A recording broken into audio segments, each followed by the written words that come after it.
How can you help someone with mental illness in a developing country? The number one thing you can do is to share mindaid.ca. It's my website. I'm Matthew Dickson, and I'm trying to help people with mental illness in developing countries. I'm There are groups helping the cause. There are 10 nonprofits that I've found that you can donate to or fundraise for to give people basic mental health care in a developing country. Some of them are Strong Minds, Find Mind, Basic Needs US, Partners in Health, CBM UK, Minds Foundation. There are others too. Try Recovery Global. They use trauma recovery yoga to help people in right now they're working in Iraq. They also want to work in Ukraine. You can donate to them right now. You can fundraise for them. That would mean the world to someone who's mentally ill, unable to feed their family, and just at their wits' end. You can do that for sometimes small amounts. These nonprofits, many nonprofits these days will accept donations of $2, $3 a month, $5 a month. That's so little money, and that could go to help somebody who's in desperate need, who's trying to do everything they can to feed their family, and you can be a part of that. My website is more of a promoter of these groups.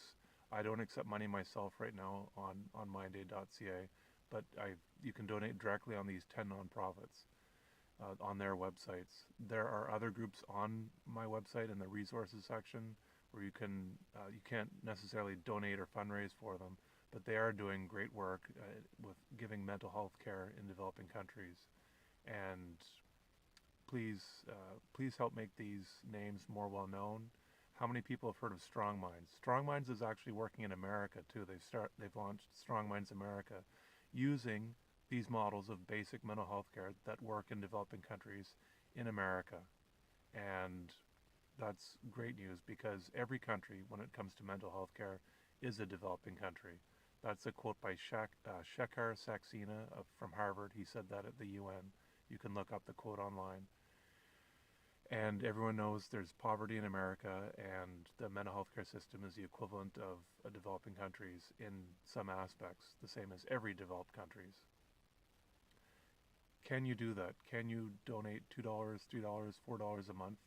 That would mean the world to somebody. And my website, mindaid.ca, is the only website of its kind in the world that I know of.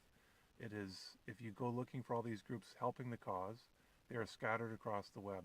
Mine puts them all on one site, and I'm hoping that as time goes on, it'll get more traction and become more of a hub for the cause. If there's one thing you can do is share mindaid.ca.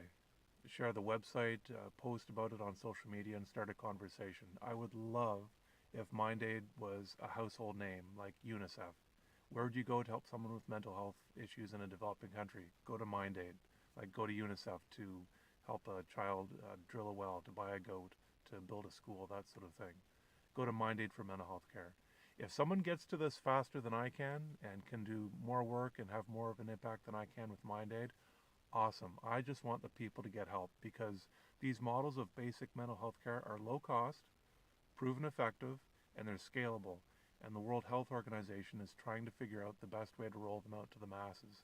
In the meantime, these 10 nonprofits that I've found are doing the work. They have been for years, and they've helped thousands of people get out of depression, get out of anxiety, and get back up on their feet, feeding their family, and trying the best they can to live their life. They're doing the work, and it's working. You can be a part of that. You can help someone in desperate need get their mental health care back up and running. It would mean the world to them. It would have meant the world to me living in Canada through my mental illness with schizophrenia. I felt like I was living in a war zone with mental health, with my mental health, my mental illness. And I was living in one of the better healthcare systems in the world, even though it is still classified as a developing country's mental health care system. Can you do that? That would mean the world. Please share mindaid.ca. Please, I've got on my YouTube channel, there are over 200 videos about mental health in developing countries, as many videos as I can find on the cause. You can share those. I'm on TikTok, Instagram, Twitter, LinkedIn, Facebook. Please share. Please make this a household name. Thank you so much, and